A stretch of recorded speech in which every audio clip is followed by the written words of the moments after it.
Bagaimana jika seorang dokter ingin menyelamatkan pasien, tetapi pasien tersebut menolak pengobatan karena alasan agama?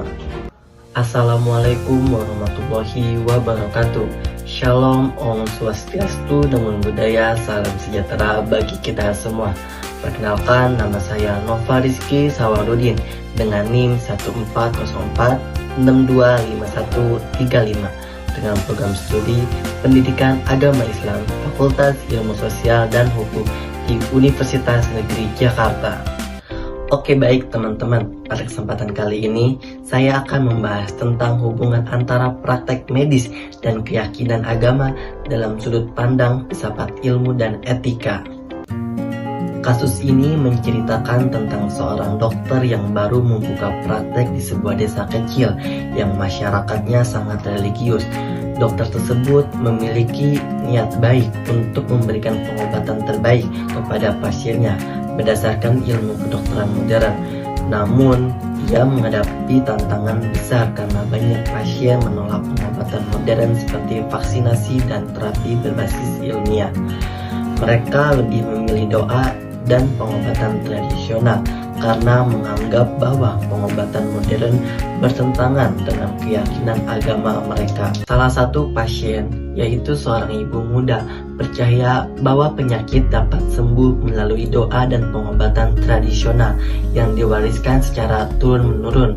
Bahkan, ia menganggap penggunaan pengobatan modern sebagai bentuk percaya kepada Tuhan. Di sisi lain, dokter merasa bingung dan frustasi karena ingin membantu pasiennya sembuh, tetapi ia juga harus menghormati keyakinan pasiennya. Dari kasus ini muncul pertanyaan penting, yaitu bagaimana filsafat ilmu membantu menjembatani perbedaan antara praktek medis dan keyakinan agama, serta apa peran etika dalam pengambilan keputusan tersebut. Filsafat ilmu memiliki peran yang sangat penting untuk menjembatani konflik antara ilmu kedokteran dan keyakinan agama, karena filsafat ilmu mengajarkan cara memahami sumber pengetahuan, metode memperoleh kebenaran, dan tujuan penggunaan ilmu bagi manusia. Pertama, kita dapat melihat kasus ini dari aspek epistemologi, yaitu cabang filsafat ilmu yang membahas tentang sumber pengetahuan dan bagaimana suatu pengetahuan dianggap benar. Dalam dunia medis, seorang dokter memperoleh pengetahuan melalui penelitian ilmiah, observasi, eksperimen, dan bukti empiris. Pengobatan modern tidak muncul begitu saja, melainkan suatu melalui proses penelitian yang panjang, pengujian laboratorium, serta membuktikan klinis untuk memastikan keamanan dan manfaatnya. Oleh karena itu, ketika dokter menyarankan vaksinasi atau terapi medis tertentu, hal tersebut didasarkan pada ilmu pengetahuan yang telah terbukti secara ilmiah. Namun, dari sisi pasien, pengetahuan mereka berasal dari sumber yang berbeda, yaitu agama, tradisi keluarga, dan pengalaman masyarakat sekitar. Mereka percaya bahwa doa dan pengobatan tradisional telah diwariskan turun-menurun dan dianggap membawa kesembuhan. Dalam pandangan mereka, kesembuhan datang dari Tuhan, sehingga mereka lebih percaya kepada pendekatan spiritual. Disinilah filsafat ilmu berperan, yaitu membantu kita memahami bahwa setiap orang memiliki sumber pengetahuan yang berbeda. Artinya, dokter tidak bisa langsung menyalahkan keyakinan pasien, dan pasien juga tidak seharusnya menolak ilmu kedokteran tanpa memahami manfaatnya. Kedua, kita perlu saling memahami bahwa ilmu dan agama sebenarnya dapat berjalan berdampingan. Misalnya, seorang dokter dapat menjelaskan bahwa berdoa dan berobat bukanlah dua hal yang saling bertentangan. Berdoa merupakan bentuk tawakal dan mendekatkan diri kepada Tuhan, sedangkan berobat merupakan bentuk ikhtiar atau usaha manusia dapat mencari kesembuhan. Jadi, seseorang tetap bisa beriman kepada Tuhan sambil menjalani pengobatan medis. Selanjutnya, jika dilihat dari aspek metodologi, yaitu cara memperoleh dan membuktikan pengetahuan, terdapat perbedaan pendekatan antara ilmu medis dan keyakinan masyarakat. Dalam ilmu kedokteran, semua pengobatan harus dibuktikan melalui metode ilmiah seperti penelitian, observasi, dan pengujian berulang. Seorang dokter tidak boleh memberikan obat hanya berdasarkan perasaan atau keyakinan pribadi, melainkan berdasarkan bukti ilmiah yang jelas. Sedangkan masyarakat religius seringkali lebih percaya pada pengalaman pribadi, kesaksian orang lain, atau tradisi yang diwariskan. Misalnya, karena ada seseorang yang merasa sembuh setelah menggunakan ramuan tradisional atau berdoa, maka masyarakat menganggap cara itu paling benar. Filsafat ilmu mengajarkan bahwa perbedaan metode ini tidak harus menjadi konflik. Seorang dokter harus mampu menggunakan pendekatan yang lebih manusiawi dan komunikatif. Dokter tidak boleh langsung memaksa pasien menerima pengobatan medis, tetapi perlu memberikan penjelasan yang sederhana, jelas, dan menghormati keyakinan pasien. Sebagai contoh, dokter bisa berkata, "Ibu, saya memahami keyakinan ibu dan saya menghormatinya. Berdoa tentu sangat baik, namun pengobatan medis ini dapat membantu tubuh ibu melawan penyakit agar kondisi ibu tidak semakin parah. Kita bisa menjalankan kedua cara secara bersamaan." Dengan cara ini, pasien akan merasa dihargai dan lebih terbuka menerima penjelasan medis.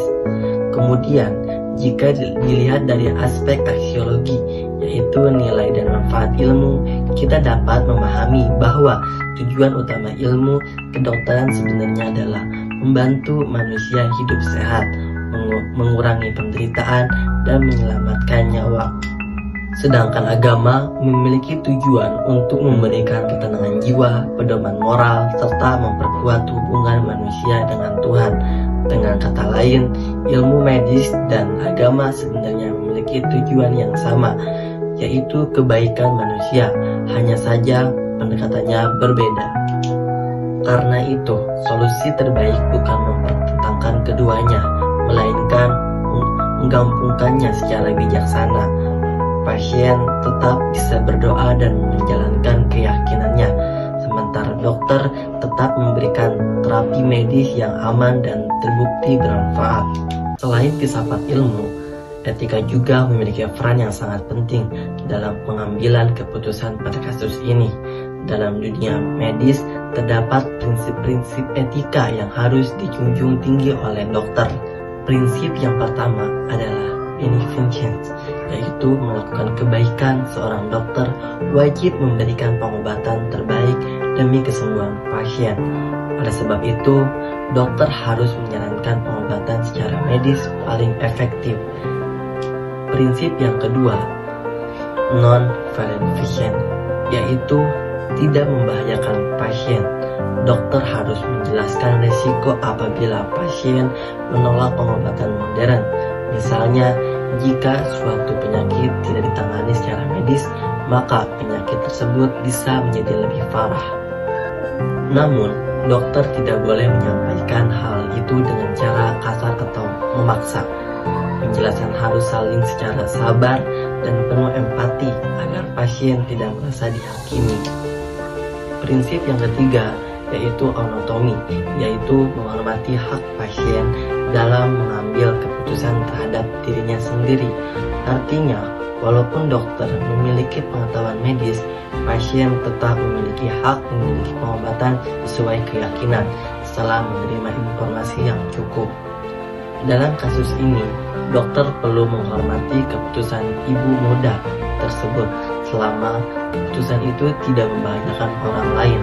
Tetapi dokter juga tetap memiliki tanggung jawab untuk memberikan edukasi yang benar agar keputusan pasien tidak didasarkan pada kesalahpahaman. Prinsip yang keempat yaitu justice, yaitu keadilan. Dokter harus memperlakukan semua pasien secara adil tanpa membedakan agama, budaya, atau keyakinan mereka. Dokter tidak boleh menolak membantu pasien karena berbeda pandangan mengenai pengobatan. Pendekatan terbaik dalam kasus ini adalah melalui komunikasi, dialog, dan edukasi, dan penghormatan terhadap keyakinan masyarakat. Dokter sebaiknya tidak langsung memaksakan pengobatan modern, tetapi membangun kepercayaan terlebih dahulu. Dokter juga dapat bekerja sama dengan tokoh agama atau masyarakat agar informasi kesehatan lebih diterima oleh warga. Misalnya, tokoh agama dapat menjelaskan bahwa menjaga kesehatan juga merupakan bagian dari ajaran agama, dan berobat adalah bentuk usaha manusia sebelum bertawakal kepada Tuhan. Sebagai penutup, dapat disimpulkan bahwa filsafat ilmu membantu menjembatani perbedaan antara praktek medis dan keyakinan agama dengan cara memahami bahwa setiap pengetahuan memiliki sumber metode yang berbeda, tetapi keduanya dapat saling melengkapi. Ilmu kedokteran membantu menyembuhkan secara fisik, sedangkan agama memberikan kekuatan spiritual dan ketenangan batin. Sementara itu, etika berperan sebagai pedoman moral bagi dokter agar tetap memberikan pelayanan terhadap tanpa mengabaikan hak dan keyakinan pasien. Dengan komunikasi yang baik, rasa saling menghormati, dan pendekatan yang bijaksana, konflik antara ilmu medis dan agama sebenarnya dapat minimalkan cara tercipta pelayanan kesehatan yang lebih manusiawi dan bermanfaat bagi masyarakat.